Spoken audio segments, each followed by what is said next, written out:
And Collinelli is right on the track, on his track bike. So we'll be underway shortly.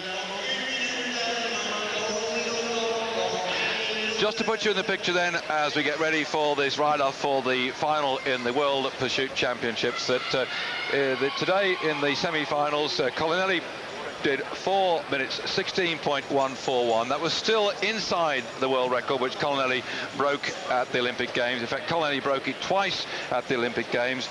He brought it down to 4:19 on 2 consecutive occasions, and then it was demolished by Chris Boardman in the qualifying times when Chris did 4:13.353, and today we've seen how fast these two can go, because Collinelli did 4:16.141, still a good 3 seconds inside his record which he set up at Atlanta when he took the gold medal.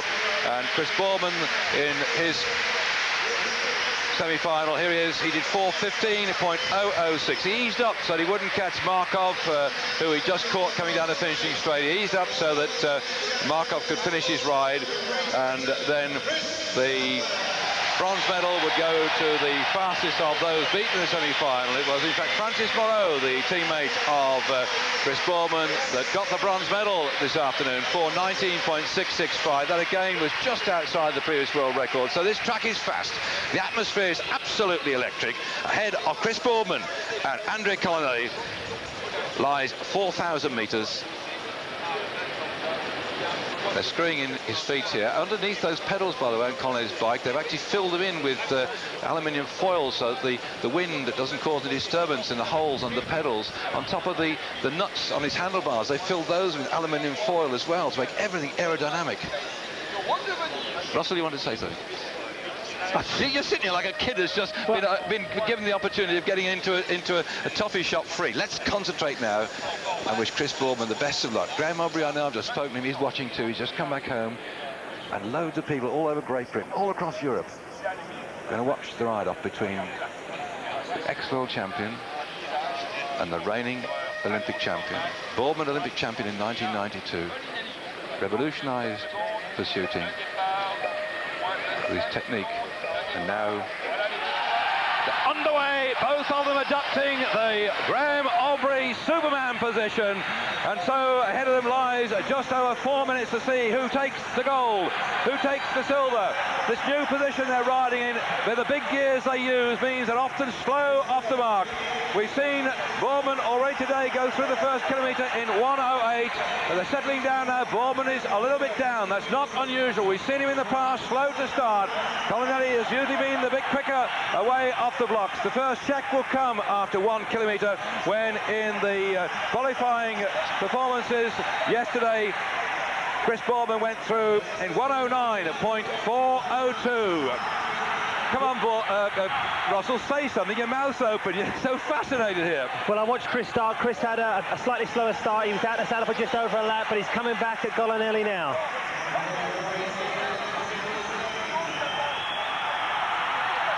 As Chris Boardman goes round this track, a wall of sound goes with him. And at this particular point, he's still now 1.565 seconds down. The first kilometre, 1:07. That's phenomenal from Collinelli. 1:07.390, the fastest we've seen so far on the track in Manchester during this series. This is going to be a hell of a race. Yeah, Collinelli's had an extremely fast start, but we mustn't give up on Chris Boardman yet. It's not all over yet. Remember, it's 4 kilometres. Collinelli's got a good start, but Boardman's got all that strength, all that stamina from riding the road in the Tour de France. It's his home track. But Collinelli is looking extremely strong at the moment, but I think Boardman's coming back. 1.611 down it is. So the next time check after 2 kilometres, Boardman's time 2:10.784 in qualifying with the fastest. That's the benchmark. But already Collinelli has gone nearly 2 seconds faster than Chris at the first kilometre point. What's going to happen now?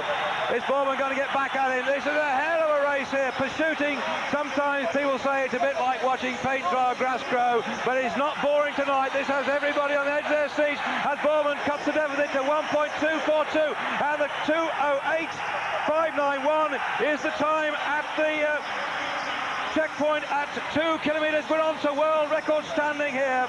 Well inside Chris Boardman's time at 2 seconds faster. This is going to be phenomenal. He's got it down now to 0.94. This is a hell of a race. We're going to see a world record broken if both these riders keep up at this speed. Yeah, Chris Boardman is definitely coming back at Collinelli now. I'm not even looking at the monitor, I'm looking at the track and it's even closer. Chris looks like he's starting to pick it up. Remember, he's got this big gear, he's got like 55-14 on, which is extremely big gear on the track, and it's close, he's closing that gap. Come on, Chris. That's going to be the next time check after 3 kilometres, where it was 3:11 at .806 that was the time. He's now .071 down, and the crowd here are beginning to get on their feet. They're applauding, the sound is going. I'm sure that all across Manchester, if they open their windows, they'll hear the noise that's going on. This is tremendous racing. You're watching here superb athletes in action, and now Chris Boardman 3:10 in the lead, and that is in fact nearly 1.5 seconds faster than the world record he did in qualifying when he did 4:13.353. In fact, Hugh Porter said to me that the way that man goes, he could do a 4:12, and Hugh could be right. My thanks to Anita Lonsma for giving me the split time of the qualifying time, because here it says to me, Hugh Porter's comment that 4:12 might be on the cards, looks like it's going to happen. It's unbelievable now with 2 laps to go. Chris Boardman has taken the lead and he's increasing it. And as he goes down the back straight, he just saw the caught the back of Collinelli. This is unbelievable now. So the gold medalist from the Olympic Games has come here. He's ridden himself into the ground, has Collinelli. He's broken his own record on this track, but it's Chris Boardman that's shown him the way home. This man who says he's going for the hour record on Friday week, he's got the form now. He's shown he's got the speed and the strength. Coming up then to finish 4:10. 4:11. 1:14, a new world record for Chris Boardman, who is now back again world champion for the individual pursuit.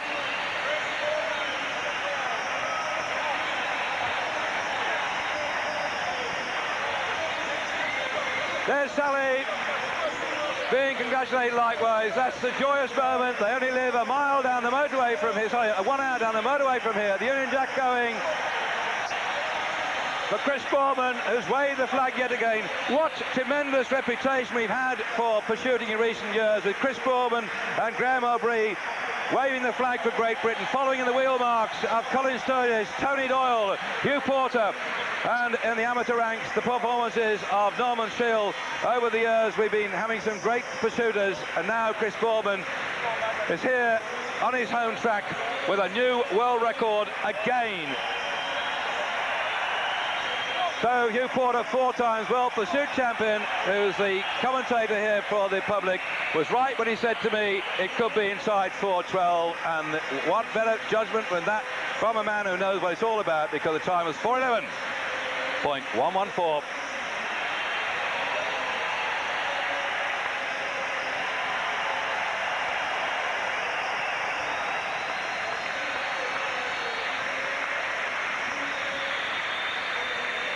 He has shown such great dedication since he turned into the pro ranks, Chris Boardman. For all the pain and suffering he had last year when he bashed his ankle in the prologue time trial in the Tour de France. He had to work his way back through fitness. He had to train like stink during the winter.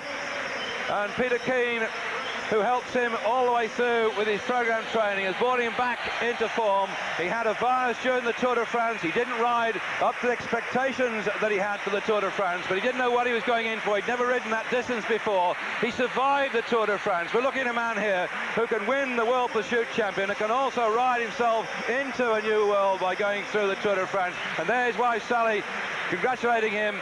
And what a brilliant performance. We're going to do our best to get Chris up here later on, as on the left-hand side there, Keith Bingham from cycling start to interview a very breathless Chris Boardman.